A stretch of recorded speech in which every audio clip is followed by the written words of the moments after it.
Ranking Member, Ms. McCollum. Thank you, Mr. Chair.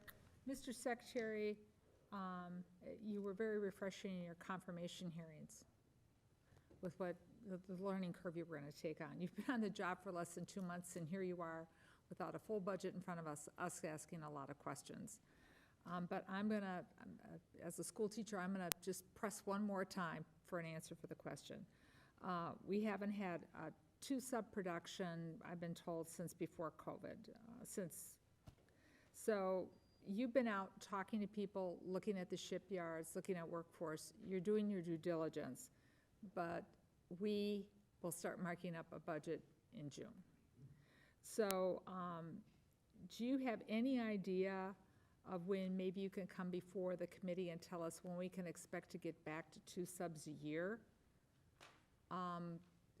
Because the budget, I mean, what kind of conversations are happening at the Pentagon about how we get back on track, and are they giving you all the flexibility to put this priority number 1 to move forward? The other problem we discussed is the backlog for maintenance in the shipyards. And you just mentioned with the Admiral 2 now, with what's happening with the hulls in the Ohio class, that's something else you're going to be bringing into the shipyard, and there's already backlog there. So I know you're putting all the pieces in the puzzle together. It's been 2 months. You're taking this extraordinarily seriously. I want to be fair and recognize that. But I have a job to do too, as long as with these committee members. Do you have any idea when you think you might be able to come back in front of the committee within the next month, 2 months, with any kind of a plan and anything we have to look at for the allocation of dollars to get you back on track? Thank you for the question. I would tell you that we've been working very hard with the DepSec and SecDef on this issue. It's been a high priority for them, as it is for us.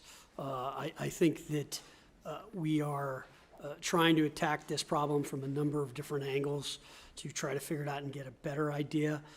I'd like to believe that we should be able to come sit down with you hopefully within the next month or 2 months. Give me a little bit of decision space time because we're still trying to get this all put together. You know, a lot of what the companies will tell you is that we took people off of Virginia and put them on Columbia, which set them back on Virginia. I'm trying to understand this because I think part of the problem also is there are materials they're waiting on.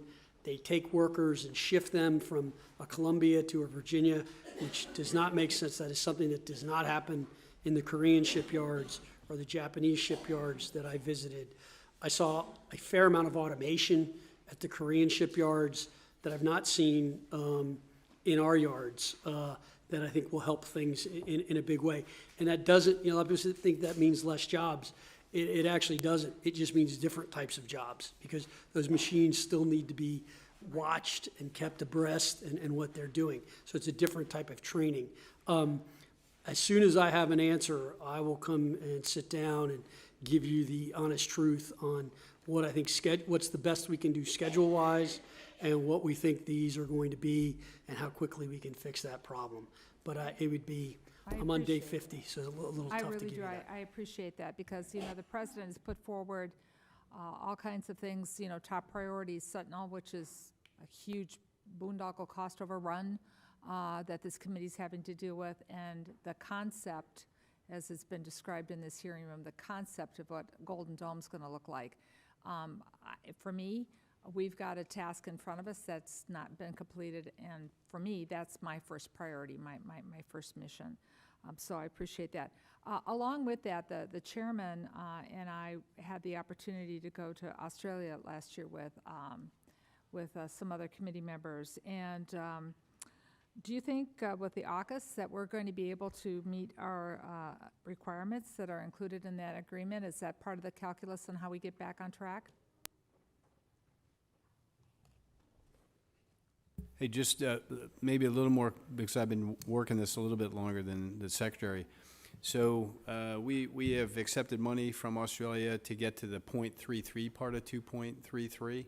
We have Australia workers at our Pearl Harbor Navy shipyard. We have maintained and done some availabilities in Sterling. I think those are all on plan for AUKUS Phase 1, and that's helpful to us.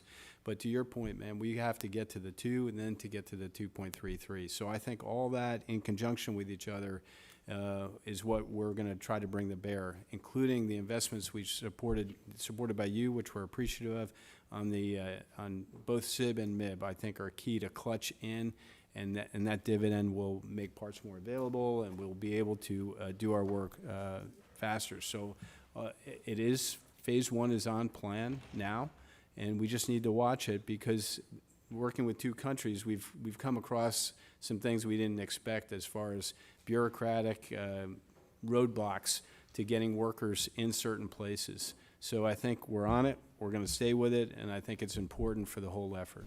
Thank you. And then lastly, Mr. Chair, General Smith, we had an opportunity to talk just briefly about this, and the decision for the Army to cut the Joint Light Tactical Vehicle came as much as a surprise to you as it did to this committee. So if you could maybe share with some of the other members of the committee how you think these cuts could impact you both presently and in the future, and what happens with the cost per unit for these vehicles for your budget as you were getting ready to prepare it. Yes, ma'am. The Marine Corps is fully committed to the JLTV program. It is our workhorse on the ground tactical vehicle fleet.